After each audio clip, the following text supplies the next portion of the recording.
Sorry, the part always takes a little bit. It's a public meeting, so we have to wait for the Zoom to work for YouTube to be connected before we can start. Okay, so we should be all set together. We have a couple of the presenters for grant applications that are going to be on for Zoom today. Okay, perfect. Good for you now. All right, Ready? yes. Okay. Yeah. Good morning, everyone. I think before we dive in, I kind of want to switch the agenda around and do 6 before 5. If that's okay with you. Yeah. So we'll do the review of the grants before we do committee reports. All right. Good morning. Always right to find her. All good.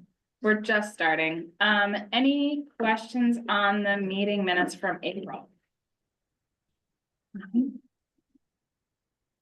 Apologies.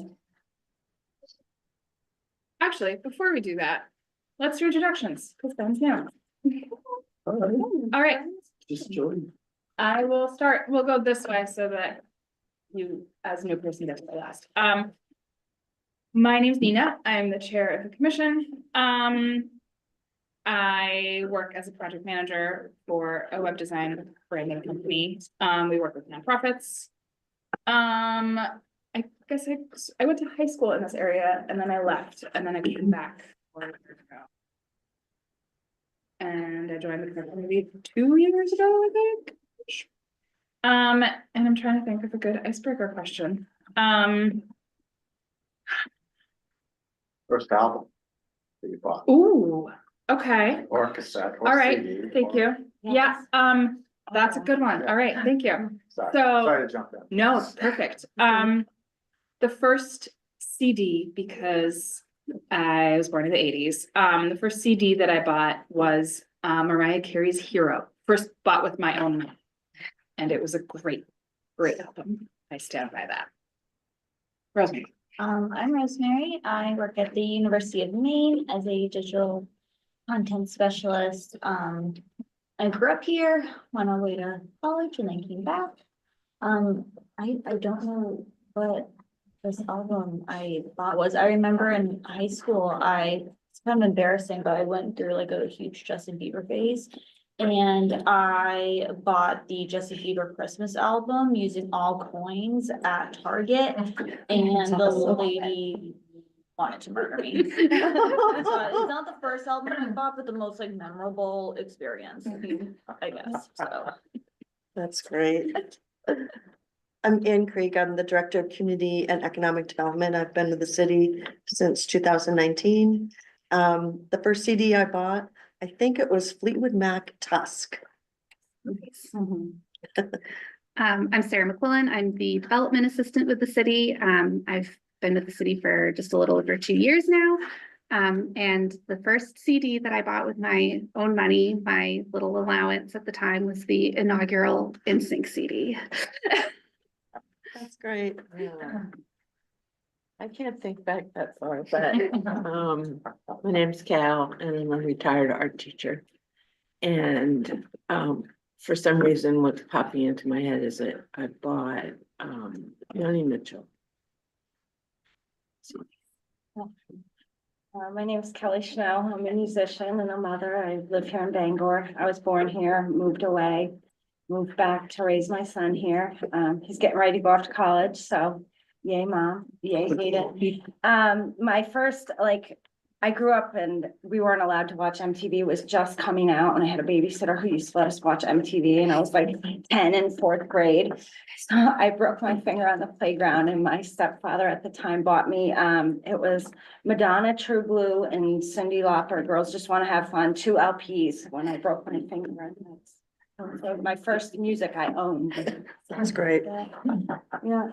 Yeah, so Sundance Campbell, we met just a few minutes ago, work at Morgan Stanley by day, running that office and having my own financial planning practice there. I've been on this committee for about 2 years, and so first music I bought was in cassette form, and it was Men at Work, a band that has at least one song that I think stands the test of time to this day.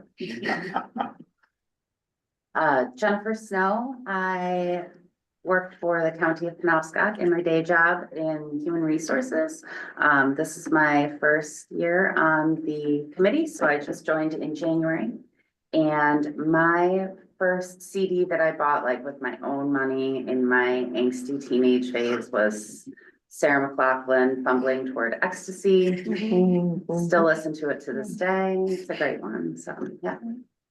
My name's Holly Adams. I'm the vice chair of the commission and the chair of the grant subcommittee. I think I've been on for coming up to 4 years on this commission. The first, oh, and I am not from here. I'm from Canada, but I've lived in Bangor for 5.5 years. And the first album I remember buying was Jewel, Pieces of You. I just had to look up the title, 1995, and I think the album still totally holds up, and I love Jewel. I'm Sam Scafani. I do nonprofit communications professionally. I've been on the committee for, oh my God, like 1.5 years now. I used to write for the Bangor Daily News, which is kind of how I wound up here. I'm not from here, but my husband is. And my first album that I bought with my own money, and I felt I was a classically trained flutist as a kid, so I had a lot of albums growing up. They're all flute albums.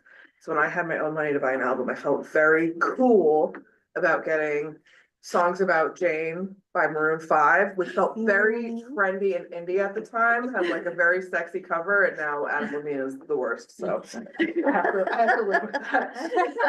It's a pretty good album though. It's a great album. It is a good album. So hi, everybody. I'm Ben James. I've been in Bangor for almost 4 years. I love it here. I came from Maryland. Prior to that, I was in England. Prior to that, I was in DC. Prior to that, I was in South Carolina. Before that, Australia. Before that, I've done a lot of traveling, I guess, like everything around. And I love it here in Bangor. I'm on the board of the Bangor Art Society. I have a weekly radio show on WERU, and I'm a working artist and DJ in the area. So those are kind of what I bring, and it's gonna be embarrassing, but my first tape that I bought with my own money when I could buy tapes or when I could afford it was Vanilla Ice. Yeah. That's a tough one. But there you go. Yeah, the moment. He has that. 1990 was his year. All right, thanks, everyone, and welcome. Thank you. Any questions on the meeting minutes from April? Everybody has a packet, everybody's had a chance to take a look through them. Okay, great. One like to motion. I motion to approve the minutes as written. Second? Great, all in favor? All right, thank you. I have nothing to report. I'll probably have more to report in June if we hopefully have a budget meeting by then. We'll see. So financial report. Any questions on money? I thought, like last time when we saw this, there was talk of like having a couple hundred extra dollars from somewhere. October. October. Yeah, so I can't remember now if it's the first or the second page of your financial report. But one of those pages is your Is it the 310? October. It's the one, So there's, it should say October at the top somewhere in that like kind of annoying financial report font. Yeah, and so there's like, I want to say like $600 or something in there. yeah, Yeah. so like that final line, the 635. Yes, yep. So can we add that to the 7,000? Yeah, it's unused, so. you- Okay, Unused funds, so. I'd rather do that than save it for next year. yeah, Yeah. so Yeah. I'm just trying to, because I mean, obviously, part of our meeting today is gonna be awarding our grant money, so I just want to make sure we're awarding like as much as we possibly can. Yeah. So that new total, if anybody has a calculator. 8,428 That sounds right. and 41 cents. 8,428. Yeah. Okay.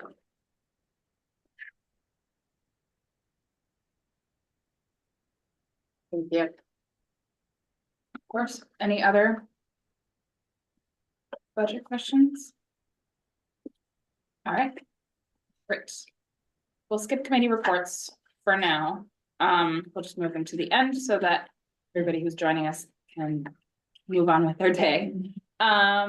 So we have everyone either here or on Zoom. I believe so, yeah. Great. Is the main Academy of Music? Yep, they're gonna be on Zoom, Oh, okay. Yeah.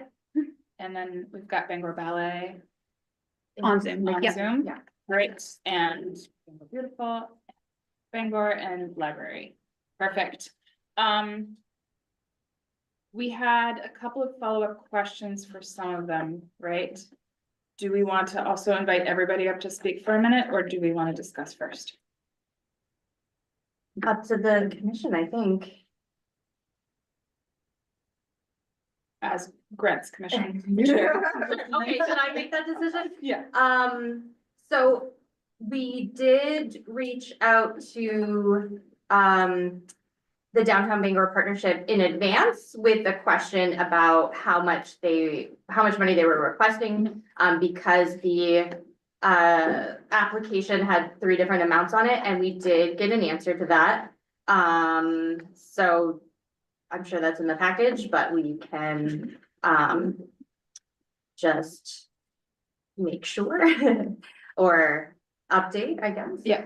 And so that amount is 5,000, is that the updated amount? I know I saw it. Wasn't on that 3,500? 3,500? 3,500. 3,500.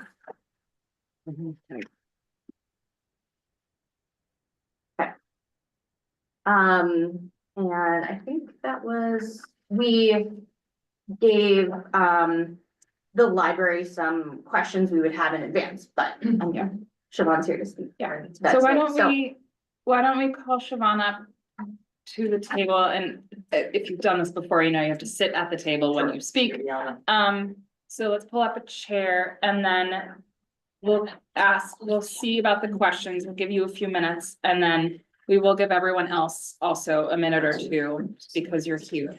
If anybody else wanted to say, since we're asking you to come up to speak, we'll give everybody a minute or two.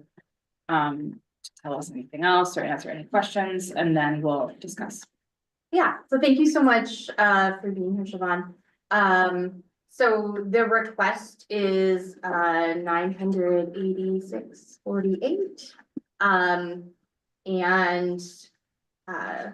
Yeah, I'll let you just speak to the event. I mean, we've read your application, but if you want to add anything else, and then we had prompted the library, if they could, to speak a little bit more about the details of the event, if you had some at this point. And then also to kind of clarify how the salary kind of donation would work as a donation in kind, since part of our mandate is that whatever we provide has to be matched by donation. So. Okay, I am Siobhan. I'm the Director of Development and Public Relations for the Bangor Public Library. I wish Candace Joyce was here. She's the adult programming librarian. I hope I can answer these questions. First, let me start by saying the Bangor Public Library has 4 galleries, and every 2 months we have different exhibits. So what we do is one time a year we call for applications from area artists, and they make a decision and we plan out the year of who's going to be in each 4 galleries. Increasingly, the library is doing special exhibits during 2-month periods. So last year we did Waldo Pierce. We've had actually received funding for Cheverly. We had a special exhibit on portraiture paintings. And this time we want to celebrate Jeremiah Pearson Hardy, who was not born in Bangor, but did move to Hamden before it was part of Maine and was still Massachusetts, and lived the bulk of his years here. We have a number of paintings currently on display. There are a few things with the paintings. None of them have any placards, so nobody knows. These are the VZs at the top of the stairs, or these are these people. So we'd like to replace those as part of the exhibit so that people could see what we already have on display. And then we also want to reproduce some of his artwork that we can't get on loan. Some of his artwork is on loan to other museums. With Waldo Pierce, we got loans from individuals and other museums, but it doesn't look like we can do that this time around. So we need to, part of the funding is to reproduce those. This is where it's vague. definitely want to do some sort of public program to get the community excited about this artist that had such an influence in this area. Now, what's interesting about him is he started in portraiture, right? So he's painting these paintings. He teaches his daughter, he works with his sister, he works with other artists in the area, so he has a big influence. Times change, photography. It's like, hey, this is a great way to, display some of our area people. He opens a photography studio with his son. So he's not a person who was set in time and like, this is what I'm gonna do. He was someone who was very energetic and wanted to kind of change how we approached representing people in the community. A little bit of this is commercial, right? I mean, people are getting their portraits painted so they can kind of stand the test of time and show people who they were. One of the ideas is to have somebody come and speak about how he influenced so many other people in the area.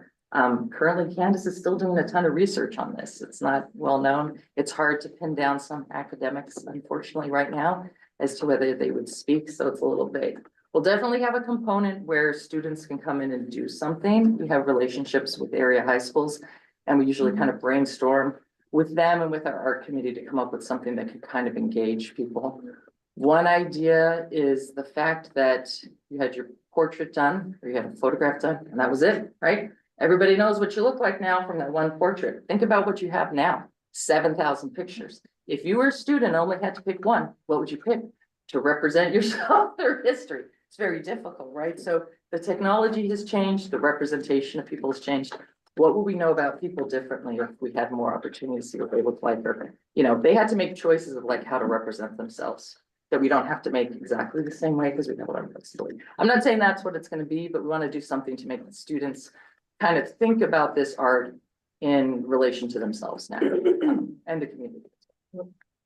As for salary, we had asked before, I guess, the expenses we have are really just these expenses.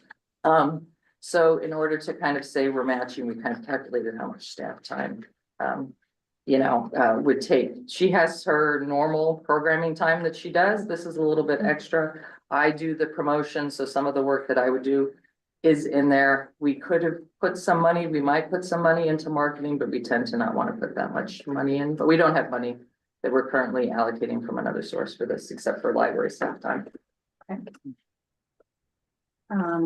Questions from the commission or Siobhan? I have a question for Anna and Sarah.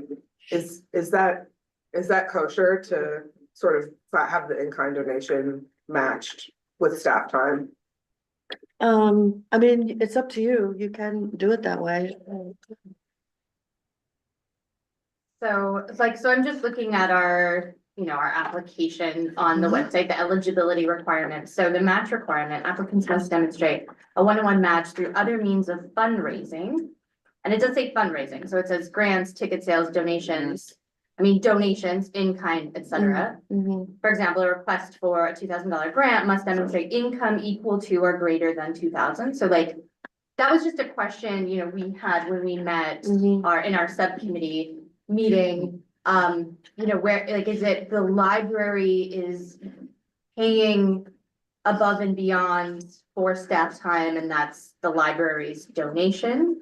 Or is it the librarians, the people working at the library are not being paid for this extra stuff and so they're donating their time? Does it help to know that the library does have to do fundraising to support itself in extra programs? That's my job. So it doesn't get all its money, we get a lot from the city, but the rest has to be fundraised.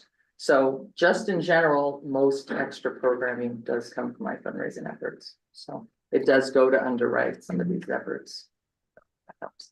I'd just like to say as the chairperson of the art committee there, that these people work over and beyond their hours to satisfy the needs of the special projects. Yeah, so I think we just had the question of whether, they're working over and beyond, so they're working for free. So they're donating their time. So if we could consider, okay, what would their hourly rate be? And then that's donated time. Or whether the library was paying them over and above and that was the library's donation. So we were just had a question. It's not a merit question, it's a compliance question. As far as Yes, what we're trying to absolutely. figure out. So have the guidelines changed? Because the last time we received a grant, we did the same thing. So I wonder. I don't Just- think they've changed. I Okay. think, whoever was on the commission may have just considered that Sure, kosher. differently, yeah, Yeah. okay.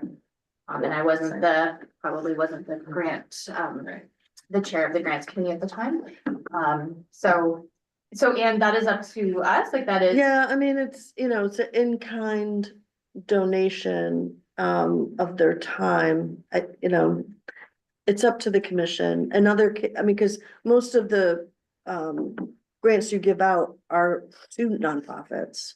So, Yeah, we've just often, I think since I've been the chair of the grants committee, often seen like, it's been donated by, X institution, Right. like a specific amount of money rather than this, which it just felt like, again, not a merit No, I- question at all, just making sure that everything's above board.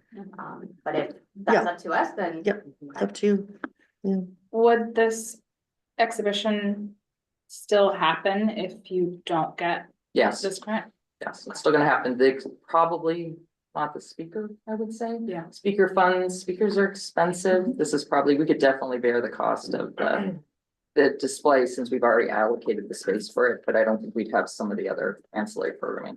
Probably the speaker would go. Speakers, it could be too. So, yeah, I mean, I guess.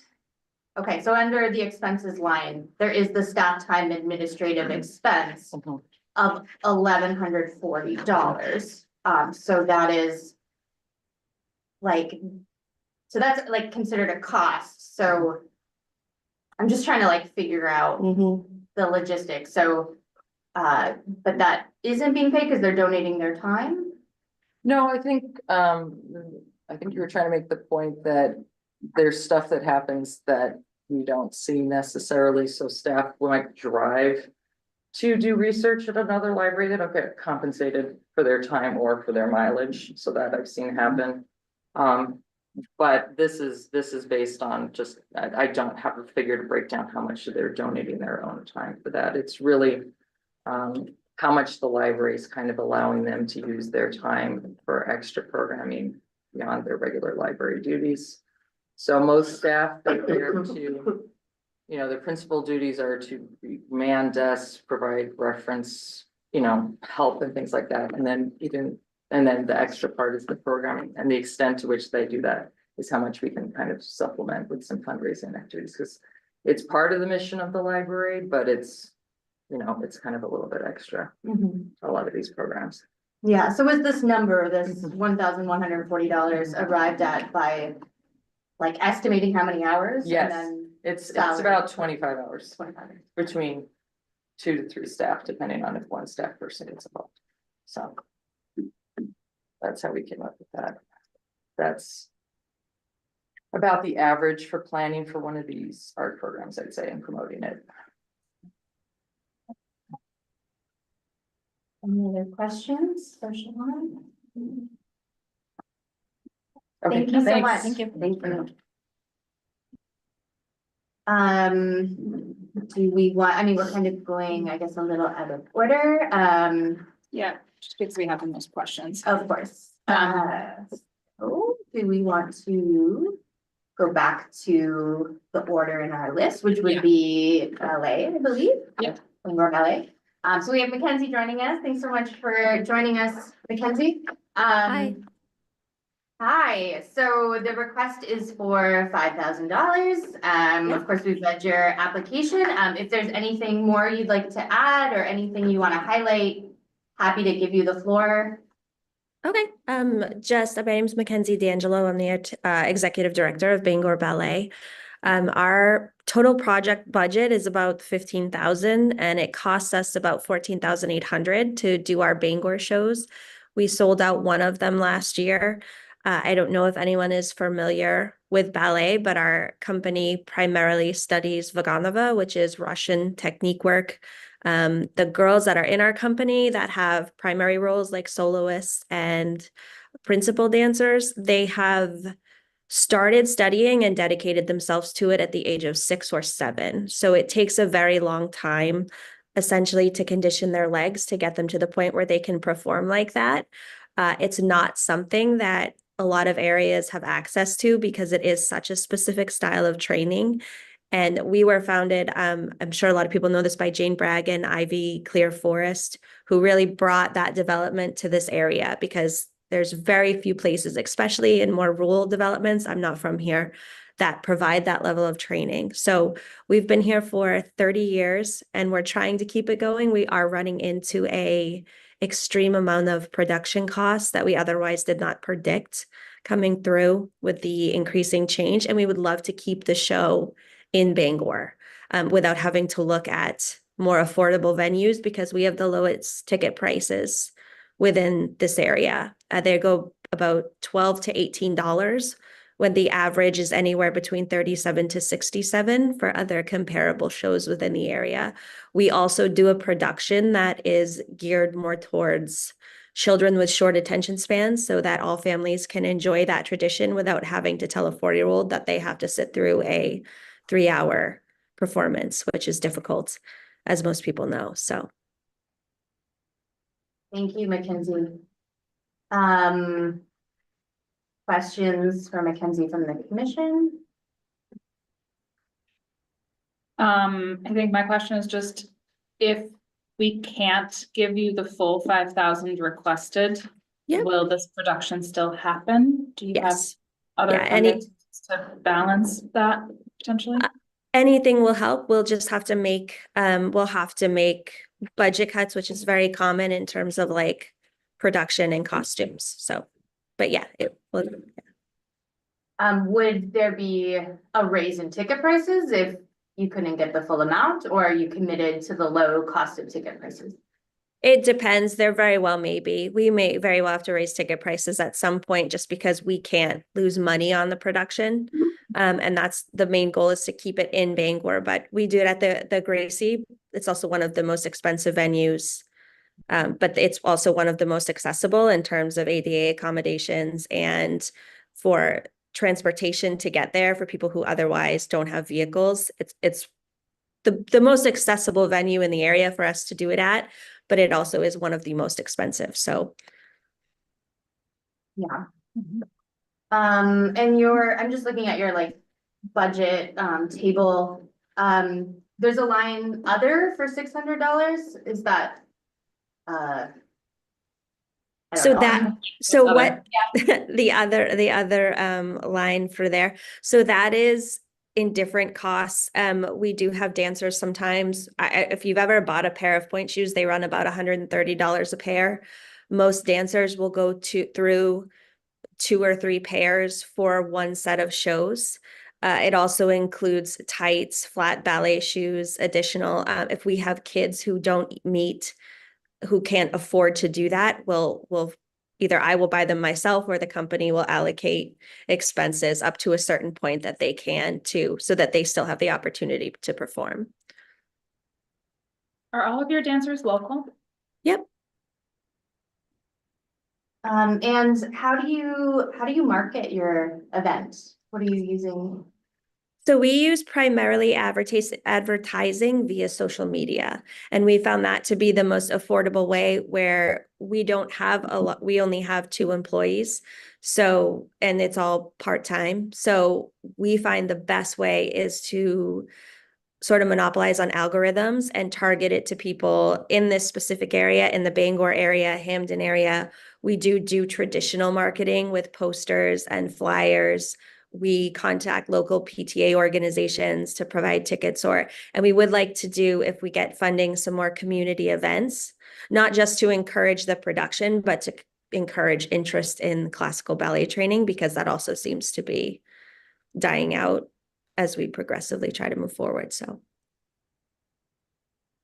Thank you. Any other questions for Mackenzie from the commission? Okay, thank you so much, Mackenzie. Thank you. Okay, next in my list is Bangor Beautiful. Greg, you want to join us? So Bangor Beautiful is looking for $3,500 for a student-inspired mural at Bangor's Down East School. We've read the application, of course, but Greg, happy to give you a couple minutes if you want to speak more to the Sure. project. My name is Greg Edwards. I'm with Bangor Beautiful. This is the second in our series of school murals. So our plan is each year to go to a different school in the Bangor area. Start in the spring, work with the students to teach them about a different topic. We've been focusing on pollinators and the importance they play in our habitat because Bangor Beautiful has a strong connection with nature and we're Bee City, USA. So this spring, we're going to Downey School in Cape Heart.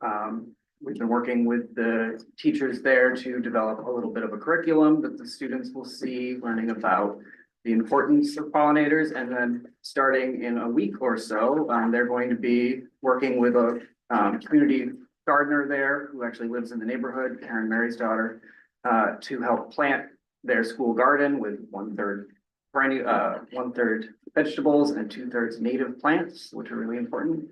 And then they'll also be seeing a video by Annette Dodd, one of our co-founders, and Peter Walls, a local muralist, talking about this mural project. So they're going to take everything they learn and they're going to create drawings in their art classes about pollinators and gardens and everything that they've learned.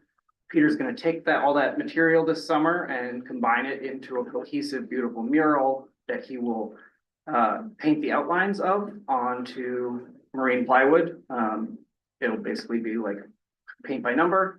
And then we're going to bring that back to the school in the fall where the students will come back and paint their creations. And then we also bring in Bangor High art students to help finish everything up because Cape Heart, Downey School is K-3 and their painting skills are all over the place.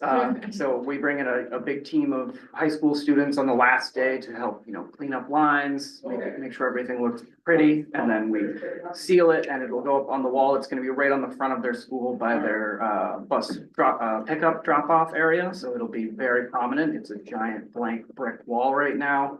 And they'll have that beautiful mural there that they can say, I designed that, or I helped paint that, and then in the future, future kids will see it and connect it with their school garden, and it'll just be a beautiful thing to add to the school. Yeah, questions? Have you heard back from your Onion Foundation? We have not, but we are pursuing multiple other funding sources, so we will certainly, it'll happen, but it would be nice we're waiting to hear back on a lot of different grants for other projects as well. And the marketing or the mural signage that you've allocated $400, is that a sign that'll be at the mural itself? Yes, that will be like a 3x4 metal sign that will explain the purpose of the mural, and why it's there. Do you have that kind of sign at the Abraham Lincoln It's one? in production. We got a little behind on making signs. We also are waiting for a sign for the Springwoods mural. And the artist fee goes directly to Peter Walls for his time and. Yep, and that is a very discounted rate. We've worked a lot with Peter and one of his pieces costs like as much as he's charging for this project, so. Questions from the commission? No. I love that the kids are gonna be involved in painting it. That is just awesome. That makes me very happy. Yeah, I'm just thinking about like, if I had had that experience as a kid, like the impact, because you always remember like the 1 or 2 cool things you did as a kid that like broke you from the monotony of school. And so this will really like get them young and involved in arts and, hopefully thinking about our environment as well. Other questions? Thank you so much, Yeah, Greg. thanks. Thank you. Okay, moving right along. Next on our list, okay, was Bangor Public Library, who we heard from, and Betsy, Downtown Bangor Partnership, want to come to the table?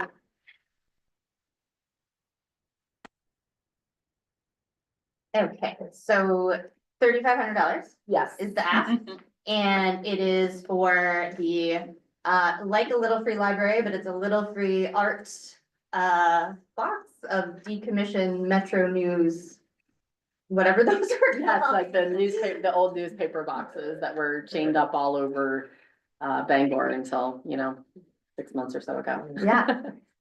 So again, we've read the application, but if there's anything you'd like to add or highlight or tell us about the project, happy to give you the floor.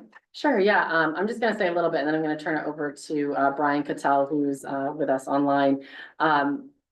Basically as an organization, we see ourselves less as like producers of arts or events and more like a vehicle to help other people realize their projects. And we really like this project because it came from a local artist who, conceived of the idea, and we talked about it over a year ago, and it just took a little while to pull all the pieces together.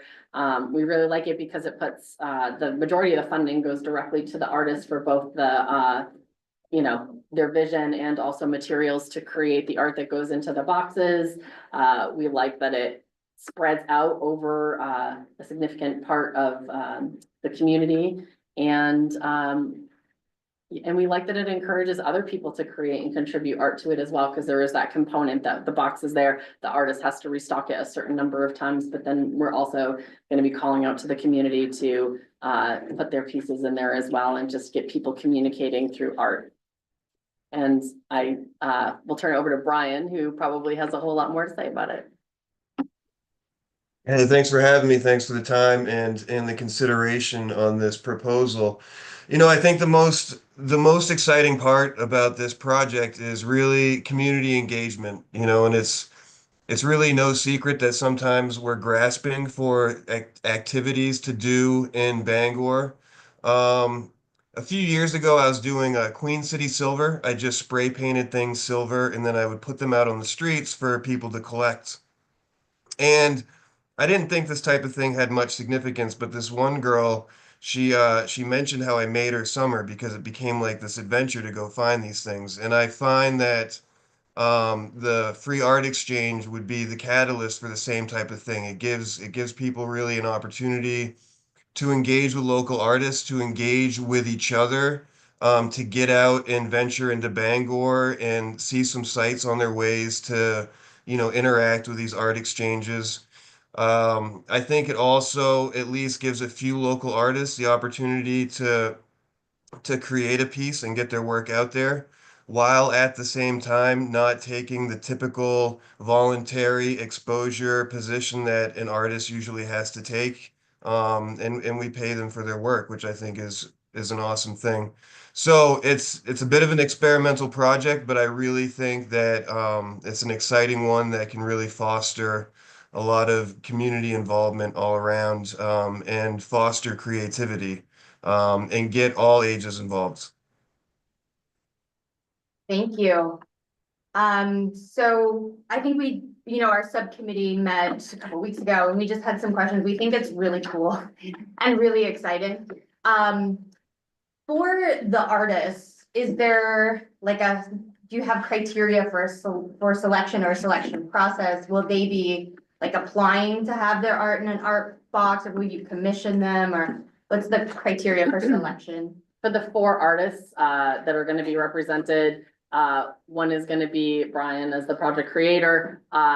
He thought it would be a really good idea, and I agree, to bring in somebody that's outside of the community to help engagement from outside the community, to bring people that are in their cohort into the project. And then there'll be spots for 2 local artists that will be chosen through an RFP process.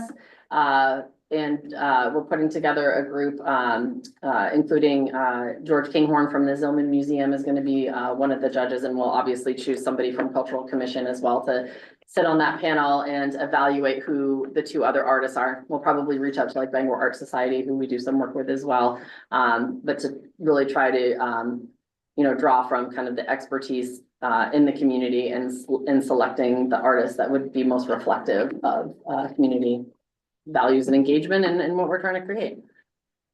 And do you think, probably the answer is yes, but do you see that would be the $750 stipend plus $250 for materials would be, enticing to an artist? It would be worth their while, it would be fair compensation? Because I think you mentioned in the narrative, they're expected to replenish, was it 4 times a year? It's 4 times total, right, Brian?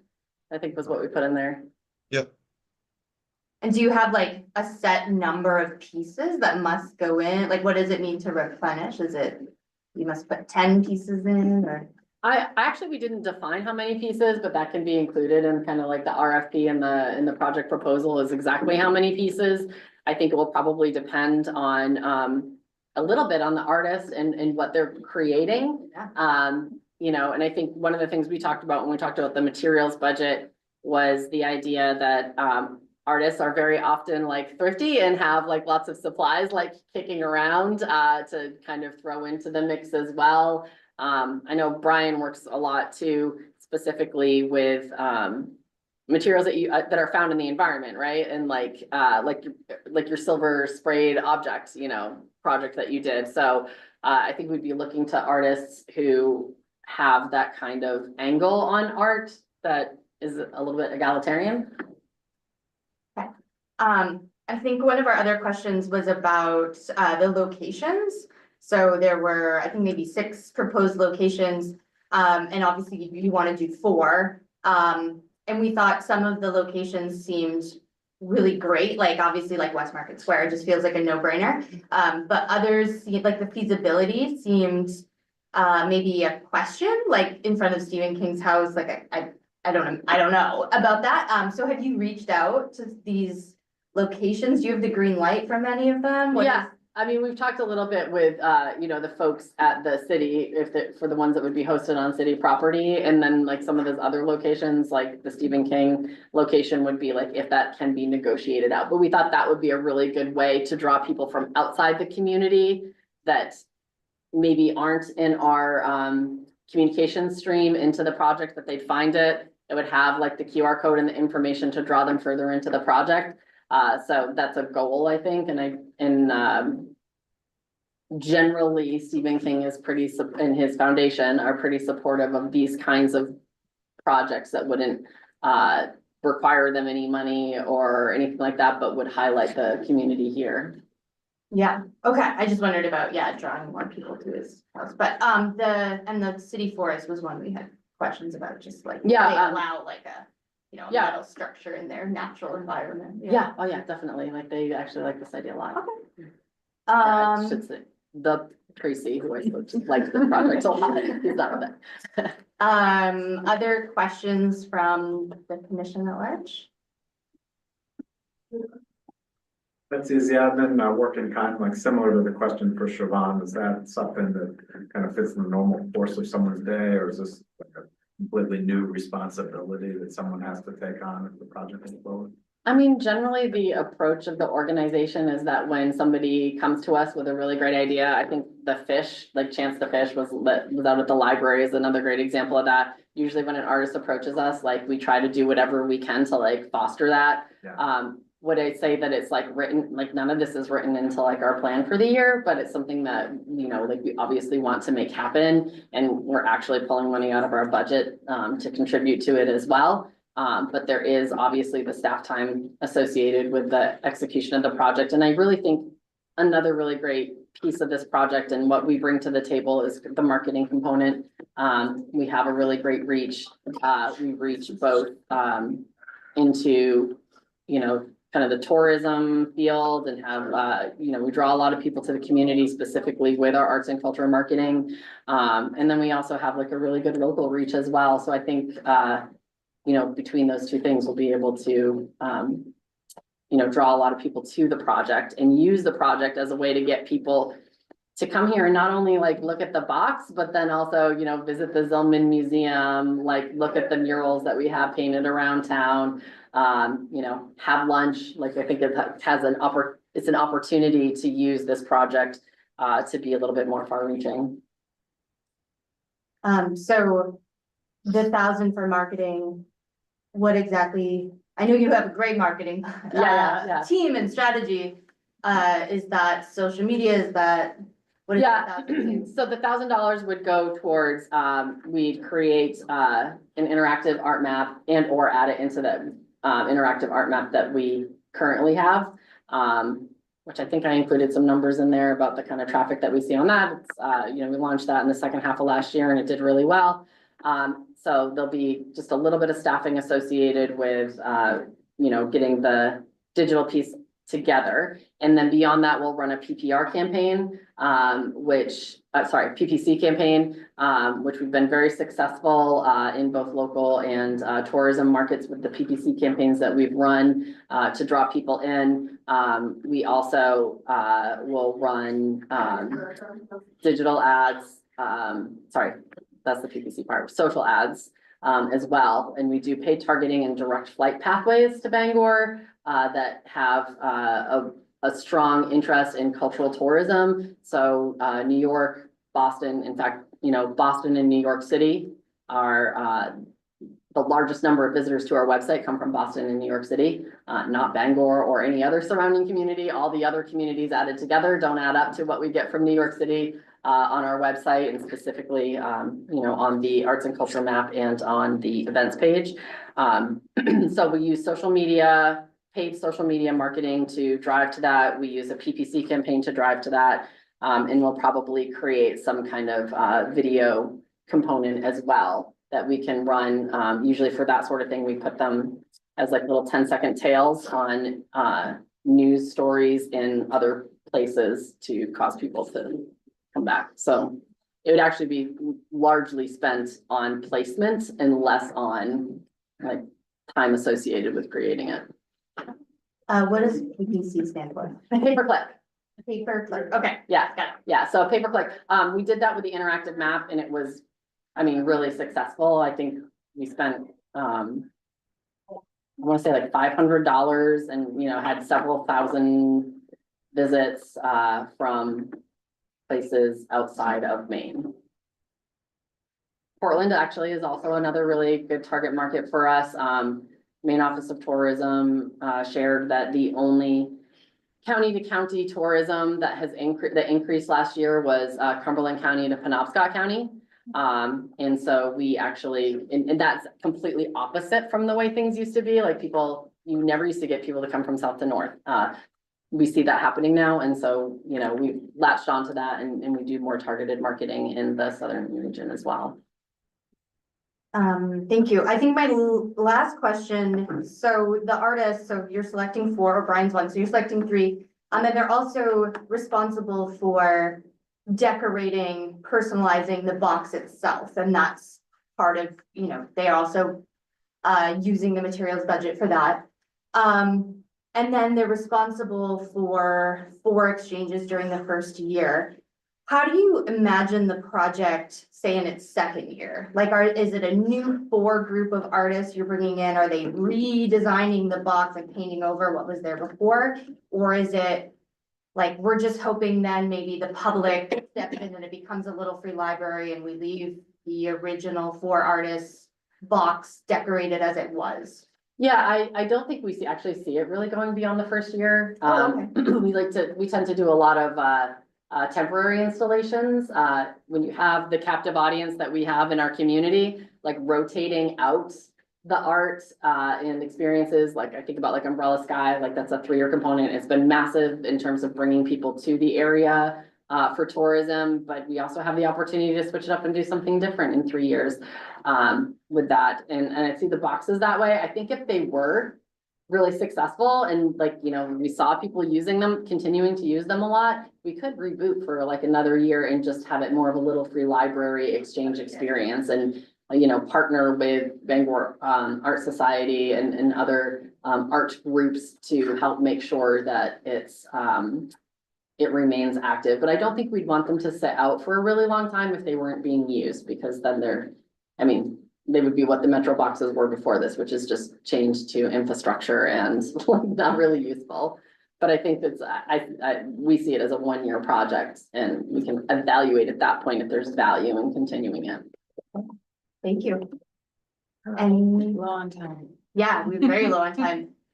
Thank you so much, Betsy. Thank you. And our last is the Maine Academy of Music. Maine Academy of Music is looking for $5,000. to support their programming, including the Girls Rock Showcase in Bangor. And we have someone on Zoom. If I think first. Hello, Hi, thank you Hi. so much for joining us. thanks for having Um, me. So Um, we, of course, have read your application, but happy to hear from you if there's anything you'd like to say about the project. Sure, yeah. We're seeking support for our Bangor Rocks programming. The Maine Academy of Modern Music is a statewide youth development organization that uses music for enriching 8 to 18-year-old students. This means it's basically a school of rock. So we do, we can teach any instrument, but we really focus on sort of having students do individual music lessons, and we support that. And then when they develop their musicianship to a degree, we put them into if they're interested, they can join a rock band. And some of our current Bangor teen rock bands include Metal Puppies, Alligators Eating Basketballs, and Placeholder, among others. So you've got a teen music presence in Bangor, partially thanks to the programming that Bangor Rocks is doing. We offer lessons during extracurricular lessons and bands lessons during the school year. During the summertime, we offer music camps, so students can have a music camp experience. And we also, a key part of our programming includes community concerts. So as you'd mentioned before, we offer the Girls Rock Concert in March in association with Women's History Month, kind of a pro-woman rock and roll show that happened. We did that with the Boys and Girls Club this year. So we have a really nice new partnership with them and their stage. So we have a good audience of young people to exposed to music education. We have a Bangor Halloween celebration that we come out on Maple Street and do live performances during that to kind of reach the Bangor trick-or-treaters.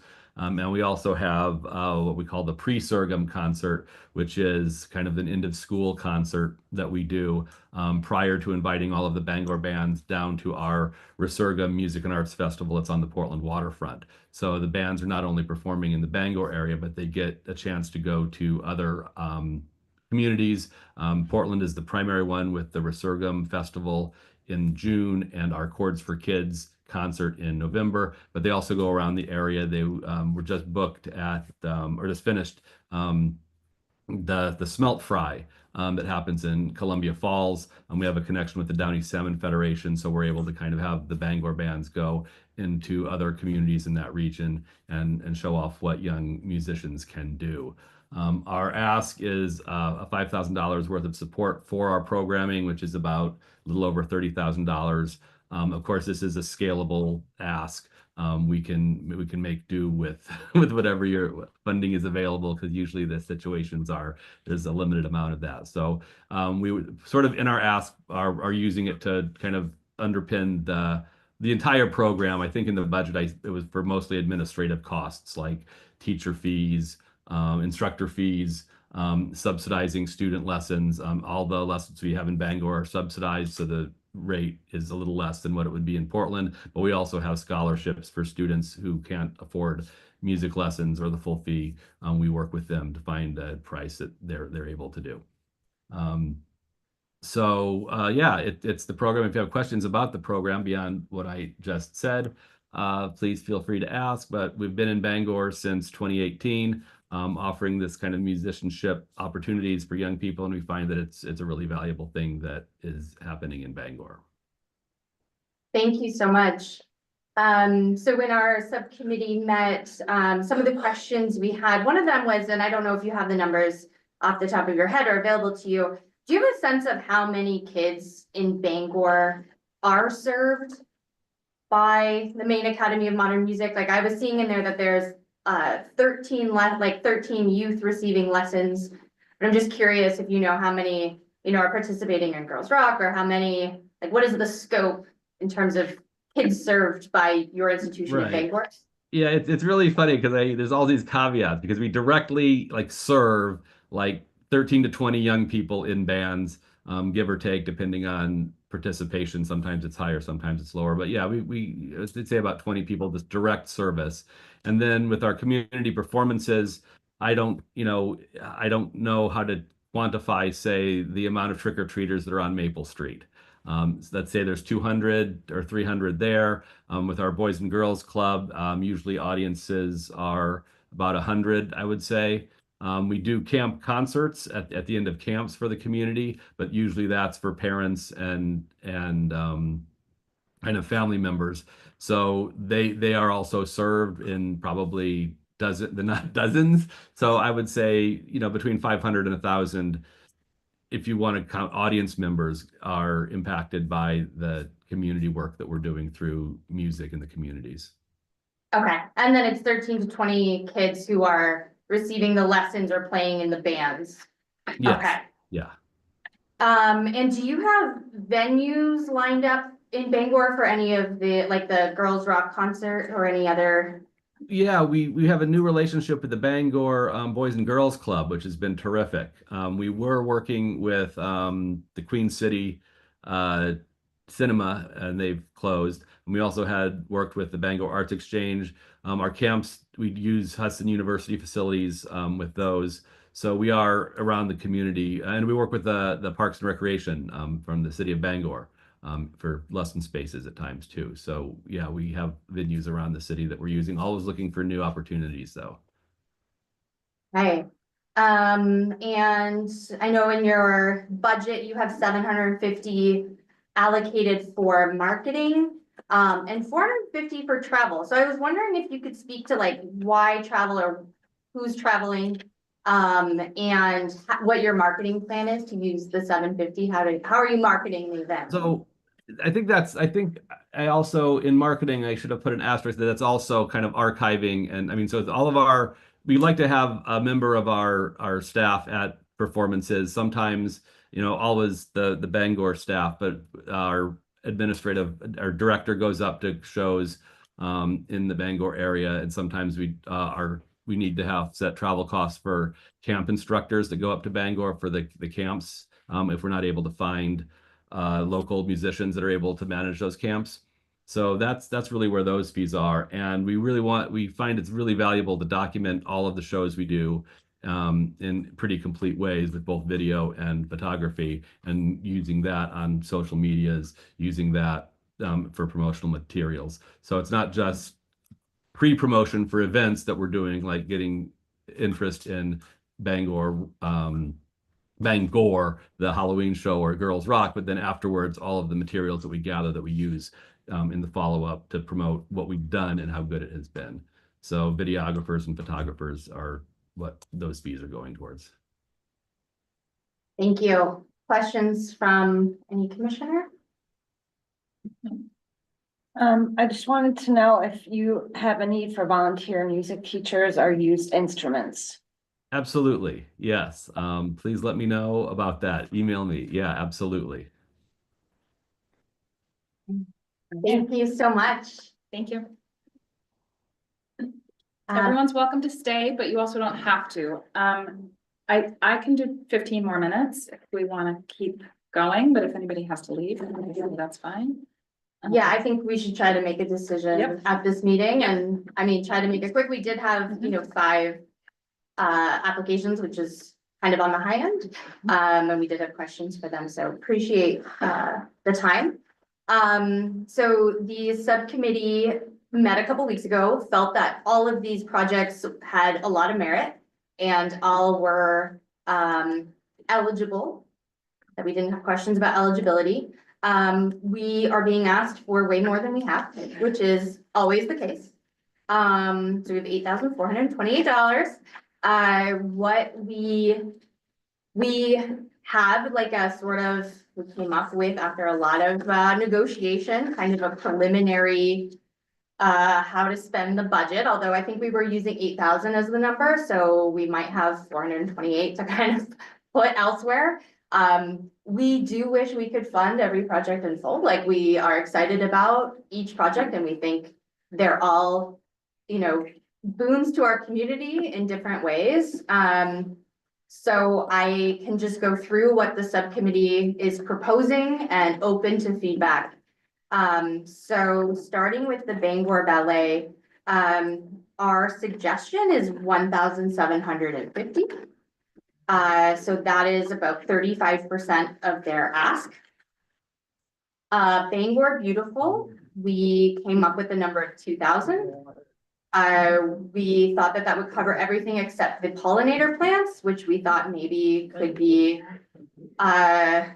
could receive a grant from somewhere else. And that's 57% of their ask. The Bangor Public. Somebody needs to move theirs. Yeah. Or if you're on Zoom, could you mute Yeah. yourself? Thank you. The Bangor Public Library, we came up with $500. That's 50% of the ask. The Downtown Bangor Partnership, we came up with 2,000, which is 66% of the ask. The Maine Academy of Modern Music, we were matching the ballet. We felt that the ballet and the Maine Academy of Modern Music were similar to us in terms of it's, you know, young people performing, they're selling tickets. There's perhaps a means to generate revenue, and neither of those are free events that can be attended by the public. I mean, they're very accessible. There's a low ticket price, we recognize, and we do think there's a lot of merit, right, to both. We just felt like those were similar. It was to support their regular programming throughout the year, rather than being like a compelling one-off new thing that would be long lasting, that everyone in Bangor could enjoy for free, which is how we felt about the mural, as well as the art boxes, that they could, you know, have like a wider scope in terms of residents in Bangor, or tourists being able to interact with those things or appreciate them. The mural seems like it's a very long-term project, right, with plans for maintenance, you know, 10 years out. So we like the longevity of that project and also the impact on the students who go to that school. And it seems like they have quite a diverse student population there. So we were trying to think about things like scope, longevity, accessibility. Could a great number of people in Bangor enjoy, appreciate, get value from it without having to pay, right? And the library's event as well would be free. While that one isn't like a long-term project, it does have, I mean, and their request is quite minimal, right, in terms of the money they're looking for. But they're, you know, planning to do free events and events with students, and kids. So the Maine Academy of Modern Music, we were thinking about matching that to the ballet, so 1,750, which is 35% of the ask. And that's our thought process, Sam. And that leaves us with, now with the additional updated on the funds from October, that leaves us with $428 in the pot for flexible funding. So if we wanted to like redistribute that a little bit, there's also an option for that. Yeah. What if we split the additional 428 something between Bangor Beautiful and Downtown Bangor Partnership? That's a suggestion. And keep all else the way the committee recommends. That's right, I agree. The ones that are biggest audience, most accessible, free, and biggest impact for potentially also non-art interested people to enjoy. Yeah, I mean, and those were kind of the things we were prioritizing when we were doing our assessments. Again, we wish we could fund all in full and had to make some hard, tough choices, and don't like to disappoint anyone, and definitely want to see all these projects happen. So that's the suggestion, to keep all these numbers as we've proposed, and splitting the 428 between Downtown Bangor Partnership and Bangor Beautiful. Other thoughts, proposals, comments? I just wanted to clarify one thing from my proposal. I apologize if it wasn't clear, but about half of the programming that MAM does in the Bangor community is free and open to the public. So we do have, like, the Bangor concert that we do is not a ticketed event. We have an Amplify Maine tour that we did that was for students, so it's not really open to the public, but it was done and so all students had access to that. So we do a hybrid of both ticketed and non-ticketed events. Thank you for that clarification. I mean, so another proposal is to take the 428, so the Maine Academy of Modern Music.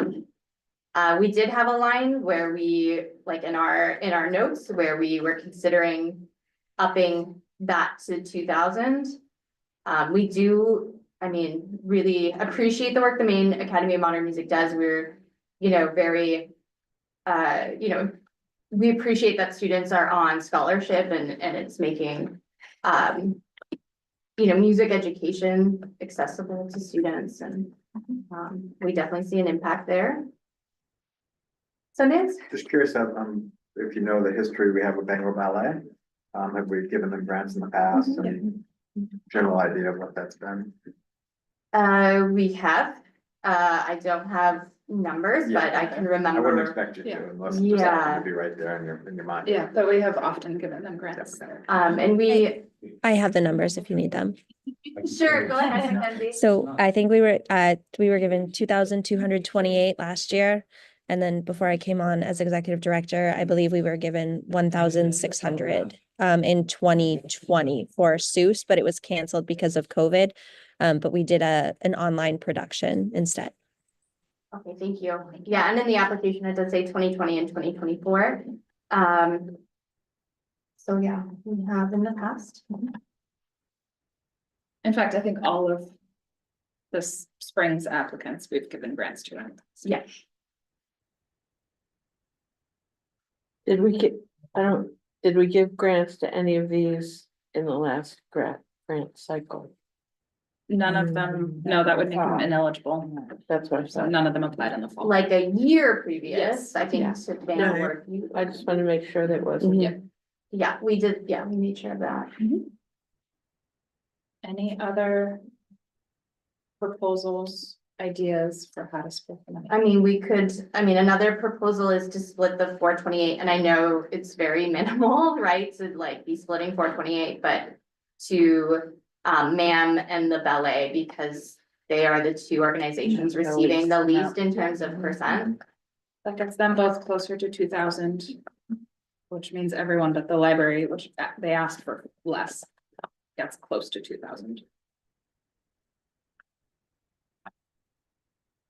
And the library gets barely, a little more than 50% of what they asked for. That works for me. Any other thoughts? Do we need a All right. motion for that? I make a motion. Can I make motions? I can.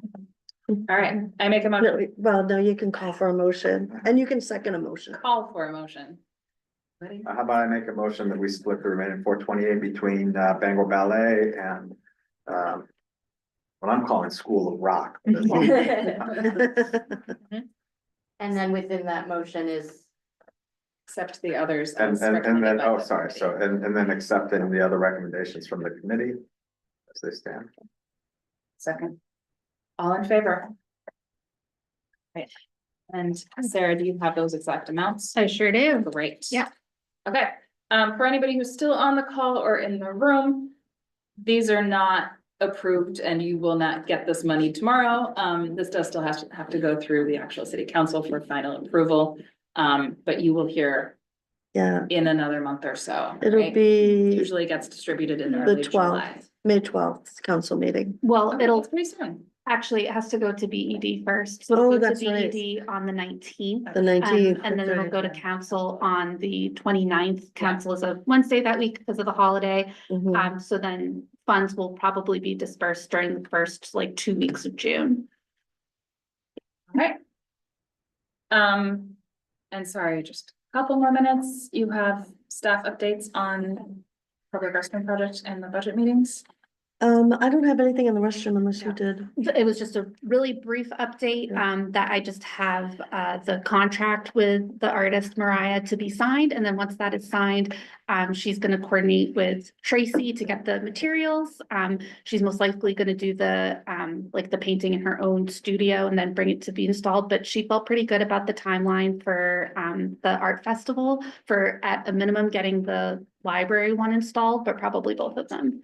So, Awesome, yeah. great, thank you. Yeah. All right.